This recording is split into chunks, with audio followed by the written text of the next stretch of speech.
एक गांव में दिशा नाम की एक लड़की अपने बूढ़े अम्मी अब्बू के साथ रहा करती थी। दिशा के अम्मी अब्बू वेज पुलाव का ठेला लगाकर बेचा करते थे। दिशा एक 20 साल की लड़की थी जो दिन भर किताबों में डूबी रहती थी। एक दिन उसकी अम्मी अनीता दीक्षा से बोली, तुम दिन भर किताबों में ही डूबी रहती हो, थोड़ा बहुत अपनी अम्मी के कामों में भी हाथ बटा लिया करो, निकाह के बाद ये तुम्हारे काम आएगा। ये आप कैसी बातें कर रही हैं अम्मी? घर का सारा कामकाज तो मुझे करना आता है। मैंने आपसे खाना बनाना भी सीखा है। अब्बू तो मेरे हाथ के बने हुए दावत की बेहद तारीफ करते हैं। वो तो मैं अच्छी तरह से जानती हूँ, लेकिन दिन भर किताबों में डूबे रहने से क्या हासिल हो जाएगा? भला आज तक किसी लड़की को पढ़ लिख कर कुछ मिला है क्या? अंत में तो उसे निकाह के बाद चूल्हा चौका ही संभालना पड़ता है। ऐसा नहीं है अम्मी, अगर मैं दिन भर किताबों में डूबी रहती हूँ तो उसकी भी एक वजह है। किताबें हमें बहुत कुछ सिखाती हैं। मैं इस जिंदगी में कुछ नया करना चाहती हूँ। दीक्षा की बात पर अनीता दिशा से कुछ बोलने ही वाली थी कि तभी वहाँ दिशा के अब्बू आ गए। अरे मेरी बेटी दीक्षा बिल्कुल सही बोल रही है। अनीता, उसे पढ़ने दो। मैं तो बस यही कहना चाह रही थी जी कि हमें दीक्षा को पढ़ा लिखा कर नौकरी थोड़ी न करवानी है, अंत में उसका निकाह ही तो करना है। ऐसा नहीं सोचते अनीता। अगर दीक्षा बिटिया शिक्षित हो जाएगी तो सोचो अपनी शिक्षा से उसे कितना फायदा पहुंचेगा।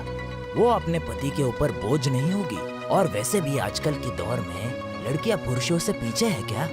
वो पुरुषों के साथ कदम से कदम मिलाकर चल रही हैं। अब्बू जान, मेरे मदरसे में 2 दिन के लिए जंगल में एक टूर जा रहा है, क्या मैं जा सकती हूँ? लेकिन मौलाना ने 500 रुपए मांगे हैं। बेटी, मैं तुम्हें कभी मना नहीं करता, लेकिन तुम तो जानती हो आजकल धंधा कितना मंदा हो गया है। मैं तुम्हारे स्कूल की फीस भी कितनी मुश्किलों से जमा करता हूँ। टूर पर जाने के लिए स्कूल वालों ने कुछ अतिरिक्त रुपए तुमसे मांगे हैं, जो इस समय मेरे पास नहीं है बेटा। रमन की बात सुनकर दीक्षा का चेहरा उतर गया। अपनी बेटी का चेहरा देखकर रमन भावुक होकर बोला, लेकिन तुम फिक्र मत करो, कल मैं किसी न किसी से पैसे उधार मांगकर तुम्हें दे दूंगा। अब्बू की बात सुनकर दीक्षा बेहद खुश हो गई।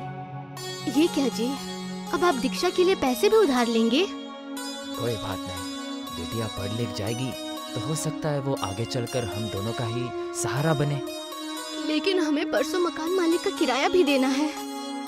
अगले दिन दिशा के अब्बू फिर से ठेला लेकर बस स्टैंड के पास चले गए, मगर वो यही सोचते रहे कि आखिर वो कैसे और किससे उधार मांगे।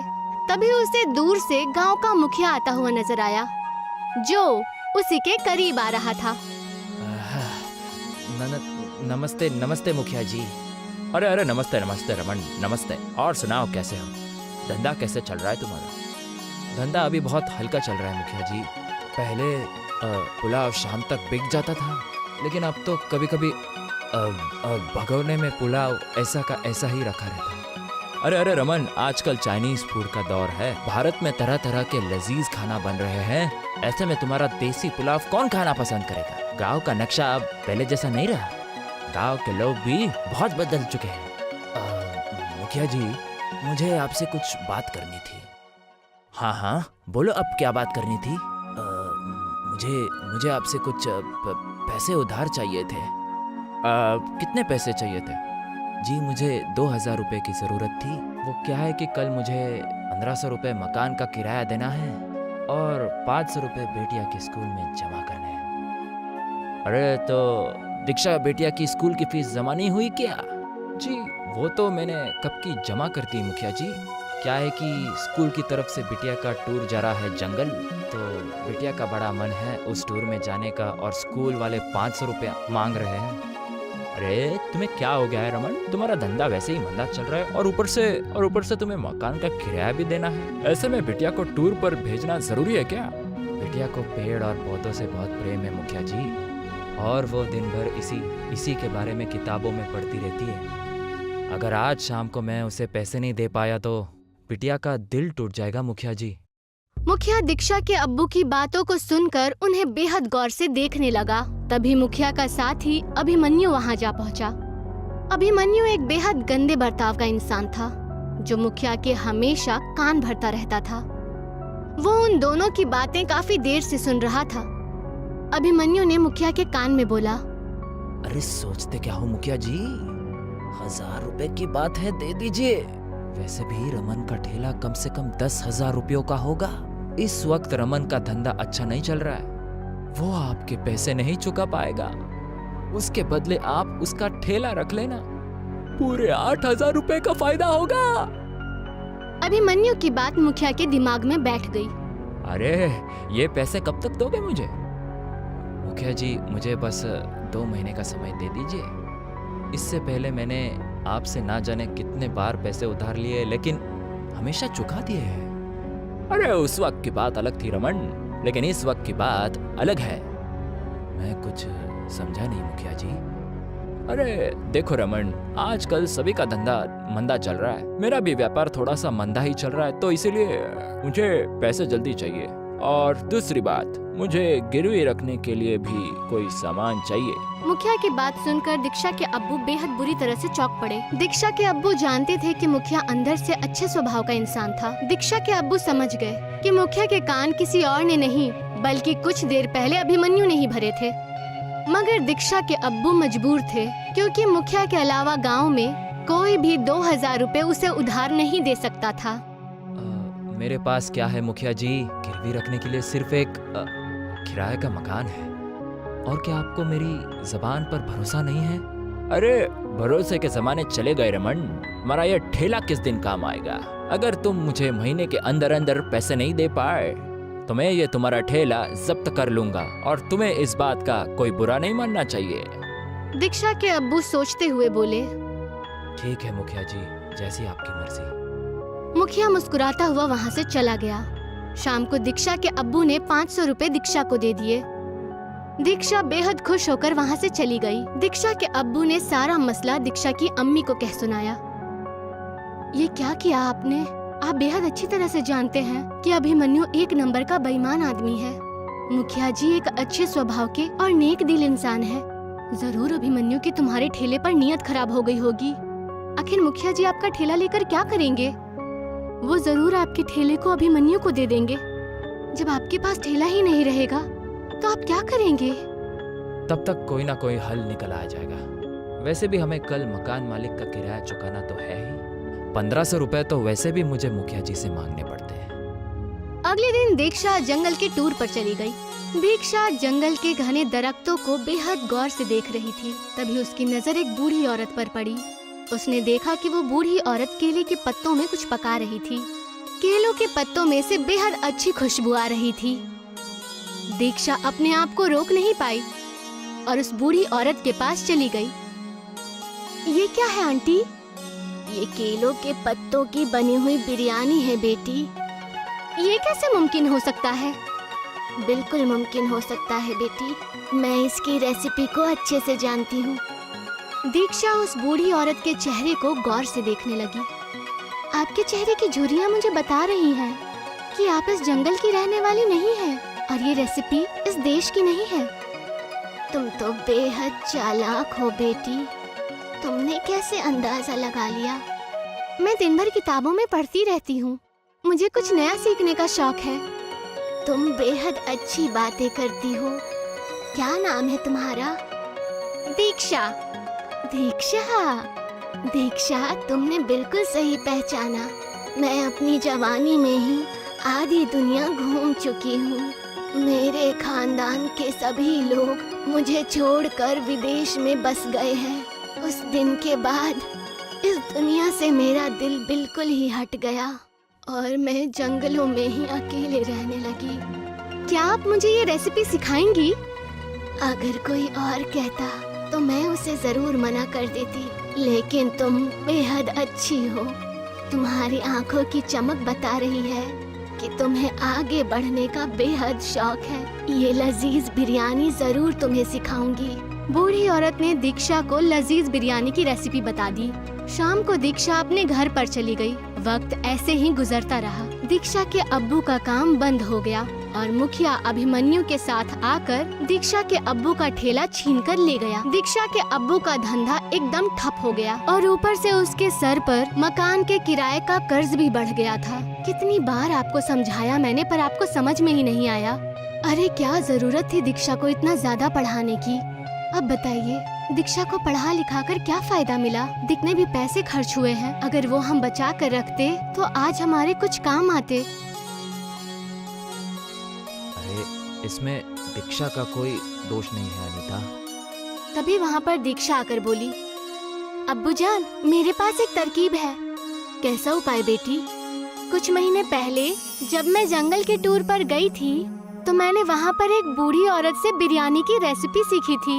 मुझे लगता है कि अगर वही बिरयानी हम अपने गांव में बनाकर बेचें तो हमें बेहद मुनाफा होगा। ये कैसी बातें कर रही हो बेटी? तुम कहना क्या चाहती हो कि तुम्हारे पिताजी अच्छी पुलाव नहीं बनाते थे? अनीता, मुझे लगता है कि दीक्षा बेटी सही बोल रही है। मुखिया जी भी यही बोल रहे थे कि आजकल भारत में नई नई चीजों का दौर है। जब तक हम कुछ नया नहीं करेंगे तो ऐसे ही बिछड़ते रह जाएंगे। लेकिन दिक्कत ये है जी कि बिटिया की बात अगर मान भी ली जाए तो आप वो बिरयानी बेचोगे कहाँ? ठेला तो वो अभिमन्यु छीन कर ले गया। अब उसकी चिंता मत कीजिए अम्मी। मैंने अपने घर के मसले के बारे में अपनी टीचर से बात की थी। उनकी एक दुकान गांव में खाली पड़ी है। उन्होंने मुझसे कहा है कि जब तक तुम्हारे अब्बू के पैसों का मसला हल नहीं हो जाता तक वो हमें अपनी दुकान दे सकती है। दीक्षा की बात सुनकर दीक्षा के अब्बू खुश हो गए। अगले दिन दीक्षा अपने अब्बू को खेतों में ले गई और अपने अब्बू जान के साथ बेहद सारे केलों के पत्तों को तोड़कर दुकान पर ले गई। दीक्षा के अम्मी और अब्बू ने पहले से ही दुकान की साफ सफाई कर दी थी। दीक्षा ने केले के पत्तों में बासमती चावल और कुछ अन्य चीजें डालकर उन्हें अंगारों पर पकने के लिए रख दिया और कुछ ही देर में पत्तों की बिरयानी बनकर तैयार हो गई। उसमें से इतनी अच्छी खुशबू निकल रही थी कि वहाँ से जाने वाले लोग खुद को रोक नहीं पाए। तभी एक आदमी उनके दुकान पर जाकर बोला, अरे आपकी दुकान में से तो बहुत अच्छी खुशबू आ रही है। क्या ये कोई नई होटल है? दीक्षा के अब्बू कुछ बोलते उससे पहले ही दीक्षा ने उस आदमी से बोला, आपने बिल्कुल सही पहचाना, ये हमारा नया होटल है, केले के पत्तों की बिरयानी वाला होटल। वो आदमी तुरंत उस दुकान की एक टेबल पर बैठते हुए बोला, मुझे भी एक प्लेट खानी है। तभी दीक्षा ने उसे गर्मा गर्म बिरयानी परोस दी। वो आदमी देखते ही देखते बिरयानी की 4-5 प्लेट खा गया। मजा आ गया। कितने हो गए? 2000 रुपए। उस आदमी ने बेहद खुशी खुशी दीक्षा को 2000 दे दिए।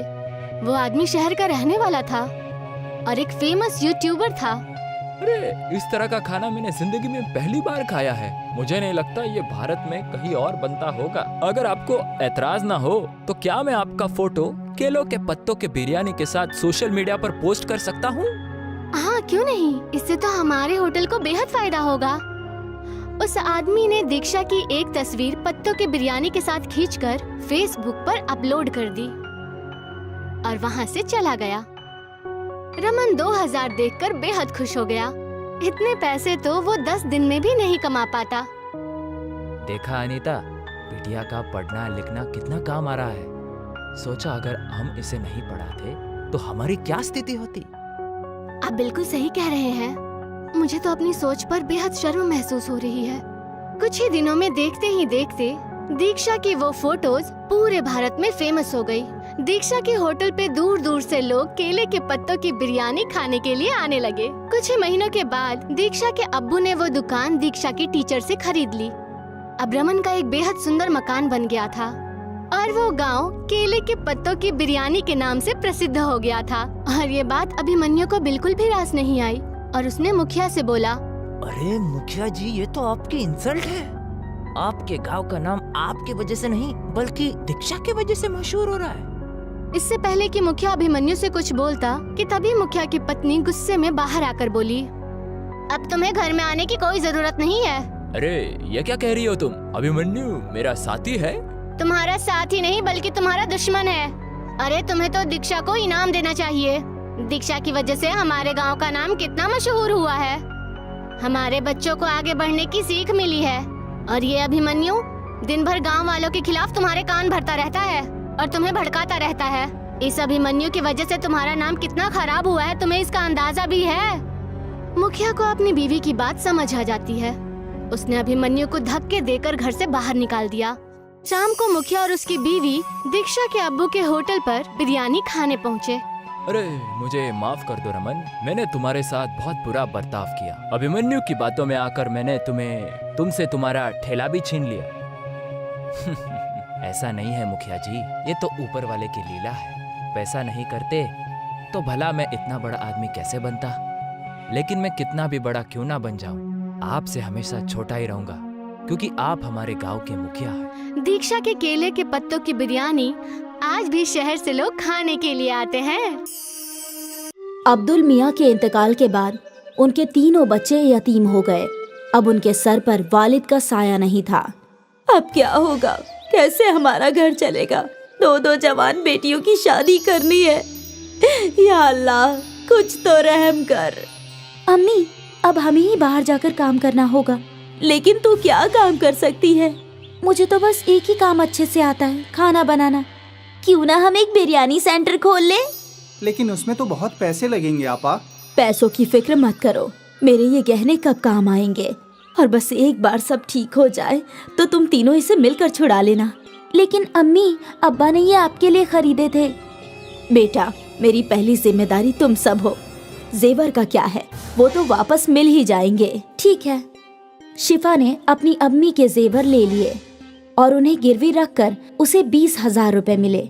उन पैसों से उन लोगों ने एक छोटा सा ठेला खरीद लिया और तीनों भाई बहन मिलकर उस ठेले पर काम करने लगे। ले लो गर्मा गर्म बिरयानी, जायका ऐसा कि उंगलियां चाटते रह जाओगे। ले लो गर्मा गर्म बिरयानी। कई लोगों ने उनके ठेले की बिरयानी चखी और सभी को वो बिरयानी अच्छी लगी। वाह, क्या बिरयानी है, हमने कभी इतनी लजीज बिरयानी नहीं खाई। हाँ, बहुत अच्छी बिरयानी है। शुक्रिया भाईजान, ये हमारी अम्मी का नुस्खा है, हमारी अम्मी की स्पेशल बिरयानी। बहुत अच्छी है। और देखते ही देखते उनका बिरयानी का ठेला चल पड़ा। अब लोगों की भीड़ लगने लगी। मुझे 2 बिरयानी पार्सल देना। ठीक है। मुझे भी दे दो। अब नदीम को लोगों को बुलाने की जरूरत नहीं थी। ठेले पर इतनी भीड़ रहती थी कि तीनों भाई बहन मिलकर ऑर्डर दिया करते थे। ये लीजिए आपका ऑर्डर। ये आपका। ये आपका। 1 माह बाद शिफा अपने कमाए हुए रुपए गिन रही थी। ये लीजिए अम्मी, इस माह का मुनाफा 20,000 रुपए। क्या? आपने सही सुना, 20,000 रुपए। इतने सारे पैसे? हमारी बिरयानी लोगों को बहुत पसंद आती है। ग्राहकों की हमेशा भीड़ लगी रहती है अम्मी। या अल्लाह, तेरा लाख लाख शुक्रिया। तूने मेरे बच्चों को कामयाबी अता फरमाई। शुक्रिया। अम्मी, अगले माह ही आपके जेवर छुड़वा लेंगे हम, इंशाल्लाह। आज शिफा का खानदान बहुत खुश था। उनके अब्बा के इंतकाल के बाद पहली मर्तबा उनके घर में कुछ अच्छा हो रहा था। तीनों भाई बहनों ने अपनी मेहनत जारी रखी और दिन दुगनी और रात चौगनी तरक्की करने लगे। ये सब हम तीनों की इत्तिहाद की वजह से हो रहा है। बिल्कुल आपा। और हम हमेशा एक ही रहेंगे। हाँ, हमेशा। कुछ माह में तीनों ने ठेले से होटल बना लिया। नदीम काउंटर पर बैठा करता और शिफा और सना बिरयानी पकाया करती। नदीम भाई, वही जायका है, ठेले वाला। बिल्कुल, यही तो हमारी अम्मी का नुस्खा है। भाईजान, जायका कभी नहीं बदलेगा। लोग अक्सर इनकी बिरयानी के जायके की तारीफ किया करते थे। धीरे धीरे इन्हें दावत के केटरिंग के कॉन्ट्रैक्ट्स भी मिलने लगे। भाई, मेरे घर कल एक दावत है, 100 लोगों की बिरयानी चाहिए। जी बिल्कुल, मिलेगी ना, लेकिन वही जायका चाहिए जैसा हम यहाँ खाते हैं। बिल्कुल वही जायका रहेगा, आप बेफिक्र होकर ऑर्डर दे जाइए। तीनों भाई बहन बहुत खुश थे कि उनका कारोबार बड़ा होता जा रहा था। फिर एक दिन क्या हुआ, ये ऑर्डर अब तक गया नहीं। वो कादरी साहब के घर निकाह था, लेकिन किसी वजह से वो निकाह टूट गया, तो अब ये खाना नहीं जाएगा। या अल्लाह, बहुत बुरा हुआ। तुम एक काम करो, ये खाना गरीबों को खिला दो, कम से कम कादरी साहब को दुआ मिलेगी। ठीक है आपा। अपनी बड़ी बहन के कहने पर नदीम ने सारी बिरयानी फकीरों में बांट दी, लेकिन उसका मन नहीं था। जब वो होटल लौटा तो सना वहीं थी। आपा कहाँ है? वो तो घर गई है। मुझे समझ में नहीं आ रहा कि आपा ने इतनी सारी बिरयानी गरीबों में बांटने को क्यों कहा? क्या बोल रहे हो तुम? सना आपा, आज कादरी साहब के घर पर निकाह था तो उन्होंने 300 लोगों की बिरयानी ऑर्डर की थी, लेकिन किसी वजह से उनके घर का निकाह टूट गया तो बिरयानी बच गई थी। मैं सोच रहा था कि हम वो बिरयानी बेच देंगे, लेकिन आपा ने बोला कि सारी बिरयानी गरीबों में बांट दो। ये तो सही फैसला नहीं हुआ। हम उस बिरयानी से भी कमा सकते थे ना आपा? हाँ बिल्कुल, हमारी आपा बहुत नेक दिल हैं, इसलिए उन्होंने सोचा होगा कि जब हमें बिरयानी के पैसे मिल गए हैं तो क्यों ना बिरयानी गरीबों में बांट दी जाए, और उन्हें दुगने मुनाफे का ख्याल आया ही नहीं होगा। हो सकता है। तभी शिफा वहाँ आई और सना और नदीम ने अपनी गुफ्तगू बंद कर दी। सारी बिरयानी गरीबों में बांट दी ना? हाँ हाँ बिल्कुल। कम से कम कादरी साहब को दुआएं मिले, अभी उन्हें दुआओं की खास जरूरत है। जी। सना और नदीम अपनी बड़ी बहन के फैसले से मुत्ताफिक नहीं थे। खैर, उनका कारोबार चलता रहा, उन्हें और भी बड़े बड़े ऑर्डर्स मिले, उनका होटल भी अच्छा चल रहा था। फिर कुछ माह बाद एक और ऑर्डर कैंसिल हो गया। नदीम, अंसारी जी का ऑर्डर कैंसिल हो गया है, तुम ये सारी बिरयानी गरीबों में बांट दो। ठीक है आपा। नदीम ने हाँ तो बोल दिया, लेकिन उसका मन नहीं था। बड़ी बहन के घर जाने के बाद सना और नदीम बातें करने लगे। क्या हम ये बिरयानी बेच नहीं सकते? अभी तो रात के 10 बज गए हैं, अब शायद ही ग्राहक आएंगे। एक काम करते हैं, इसे अंदर रख देते हैं, कल पहले यही बिक जाएगा। हाँ हाँ, ये सही होगा। दोनों भाई बहन ने मिलकर वो बिरयानी छुपा दी। अगले दिन उन लोगों ने पहले वही बिरयानी बेची और वो दोनों बेहद खुश थे कि मुनाफा दुगना हो रहा है, और शिफा इस बात से बेखबर थी। फिर क्या था, जब भी कोई ऑर्डर कैंसिल होता, अगले दिन वो बिरयानी सना और नदीम होटल में बेचा करते थे। ये सिलसिला काफी महीनों तक चलता रहा। एक दिन ये बासी बिरयानी एक रेगुलर कस्टमर के प्लेट में आई। नदीम भाई, कुछ तो गड़बड़ है, बिरयानी में वो जायका नहीं है। ऐसा कैसे हो सकता है भाईजान? हम तो हमेशा से वैसे ही बिरयानी बना रहे हैं। ठीक है।